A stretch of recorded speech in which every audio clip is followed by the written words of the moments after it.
আসসালামু আলাইকুম। সংবাদে আপনাদের সবাইকে স্বাগত জানাচ্ছি। শুরুতেই সংবাদ শিরোনাম।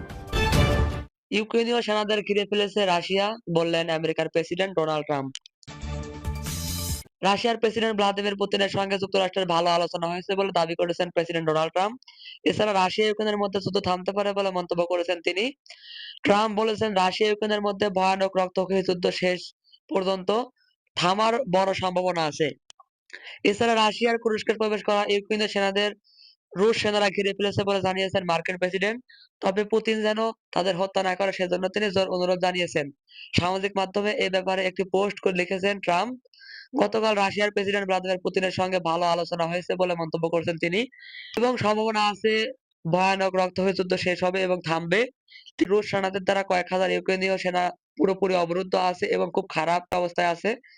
আমি প্রেসিডেন্ট পুতিনকে জোরপূর্বক অনুরোধ জানিয়েছি তাদের যেন হত্যা করা না হয়। ইউক্রেনের এক সামরিক কর্মকর্তা সংবাদ মাধ্যম দ্য গার্ডিয়ানকে বলেছেন, ৭ মাস পর আমরা শুধু সরে যাচ্ছি, সেখানে কোনো অবরোধের ঘটনা ঘটেনি। এছাড়া রাশিয়ার কিছু ব্লগার জানিয়েছে, ইউক্রেনের সেনাদের গণহারে ঘিরে ফেলার যে তথ্য রুশ কর্মকর্তা দিচ্ছে সেগুলো কোনো আলামত তারা দেখতে পাননি। যদিও সরে যাওয়ার সময় তারা ঝুঁকিপূর্ণ অবস্থায় পড়েছেন, কিন্তু গণহারে রুশ সেনারা তাদের ঘিরে ধরেছে এমন কোনো তথ্য পাওয়া যায়নি।